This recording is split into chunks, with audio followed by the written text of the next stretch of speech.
Il est préférable, mais non obligatoire, de mettre une bande de thermocollant droit fil sur la diagonale de l'ouverture de poche pour éviter de déformer lors des piqûres. On assemble endroit contre endroit le petit fond de poche sur le devant. On couche la valeur de couture vers la poche et on surpique à 2 mm. On pique et on surfile le grand fond de poche avec le petit fond de poche le long de la couture d'arrondi.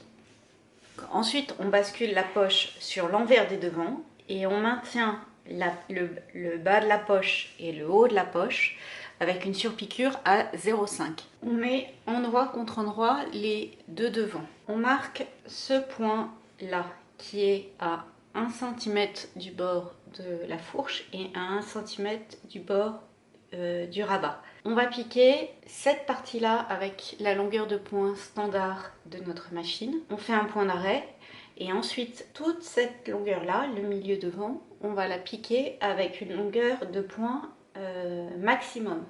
Parce que cette couture-là, on va la défaire plus tard. J'ai également surfilé mes rabats et ma fourche devant parce qu'après ça sera difficile d'accès. J'ai surfilé les bords extérieurs de la soupate. Donc je positionne l'envers de la fermeture sur l'endroit de la soupate. On va piquer avec le pied spécial fermeture au ras des dents de la fermeture. J'ouvre la couture de milieu devant. Je positionne ma fermeture le long de la piqûre de milieu devant. Je maintiens et je vais aller piquer le rabat gauche, la fermeture et la soupate au ras des dents. Ma fermeture est plus grande. Ça n'a aucune importance. Je couperai une fois ma fermeture fermée en bas et une fois ma ceinture fermée en haut. Comme mes dents sont en plastique, je peux le couper sans problème. J'ai le rabat gauche, la fermeture et la soupate. Je vais aller piquer au ras des dents de la fermeture que je sens à travers le tissu. Je vais couper l'excédent du rabat côté gauche. Donc au ras de la fermeture, je coupe l'excédent gauche. Je défais mes épingles. Je bascule la fermeture et je vais piquer ici le rabat avec la fermeture. Donc ça sera la troisième piqûre du côté gauche. Donc sur le côté gauche, c'est terminé. Maintenant, je vais m'occuper du côté droit. Donc je bascule la fermeture sur le côté droit et je vais épingler la fermeture avec le rabat côté droit. Et je vais aller piquer ici au ras des dents. Je positionne la fermeture sur le côté droit. Je maintiens la soupate de ce côté-là. Je vais épingler et je mets une épingle également à 1 cm du bas de la soupate. Sur l'endroit, à 3 cm de mon milieu devant, je trace une verticale. À 1 cm du bas de ma soupate, je trace une horizontale. Et entre les deux, je fais un arrondi. Donc je vais piquer dans un premier temps la verticale jusque là. Je fais un point d'arrêt. À 3 cm du milieu devant, j'ai piqué ma verticale. Je me suis arrêtée ici, sachant que le bas de ma soupate est 1 cm sous ce trait-là. Maintenant, sur l'envers, je rabats la soupate sur le côté droit et je maintiens. Sur l'endroit, je vais piquer la courbe jusque là et donc je vais piquer en même temps la soupate. Sur l'endroit, on a piqué dans un premier temps jusque là et après on pique l'arrondi et on s'arrête à la couture de milieu devant. Sur le dos, donc quand on a piqué l'arrondi, on a piqué la soupate. Maintenant je peux couper l'excédent de fermeture sous la soupate, je peux ouvrir la couture de milieu devant et là la fermeture est posée. Sur le dos, je trace ma pince. Je plie sur la verticale du milieu de pince et je vais piquer du haut vers le bas la pince. On assemble endroit contre endroit le dos avec le devant par les coutures de côté et d'entrejambe. On surfile et on ouvre les coutures. On retourne une des jambes sur l'endroit et on glisse la jambe endroit dans la jambe envers. Les deux jambes se retrouvent endroit contre endroit et on va piquer toute la fourche. On fait bien correspondre la couture d'entrejambe et on pique le dos et le devant, on rejoint la piqûre qu'on a fait au moment de la fermeture éclair. On a cousu toute la fourche dos et devant. Comme c'est la couture sur laquelle il va y avoir le plus de tension, je vais faire une surpiqûre, je vais coucher la couture vers la braguette et je vais faire une surpiqûre à 2 mm du bas de la braguette jusqu'au milieu dos. On ouvre les coutures et on fait l'ourlet de 3 cm en bas du pantalon. Pour les ceintures, on assemble endroit contre endroit les ceintures dos par la couture de milieu dos. Ensuite, on assemble les ceintures devant au dos, endroit contre endroit. On ouvre les coutures au fer à repasser.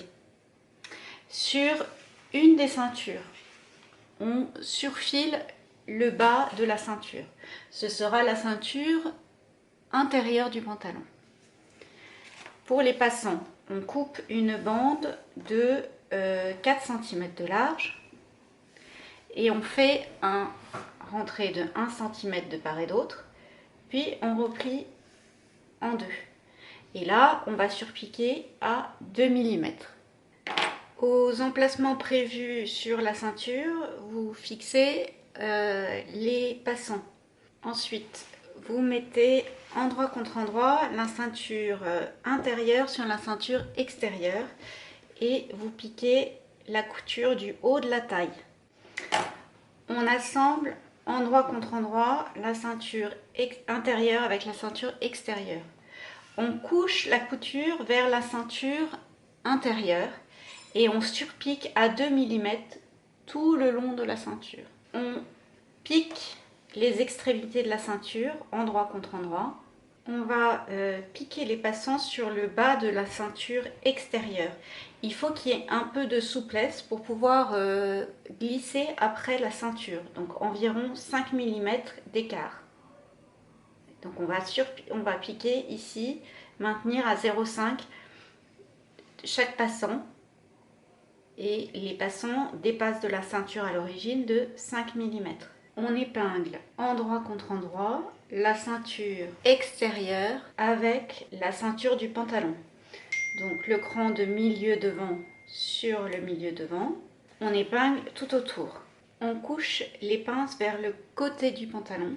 Et donc quand on épingle le pantalon, la ceinture au pantalon, on fait bien correspondre tous les crans de montage. Sur le côté gauche, l'extrémité de la ceinture arrive à l'extrémité de la sous-patte. Sur le côté droit, on a une partie qui sort par rapport au milieu devant. Maintenant que la ceinture extérieure est piquée sur le haut du pantalon, on peut couper l'excédent de fermeture éclair au-dessus de la couture.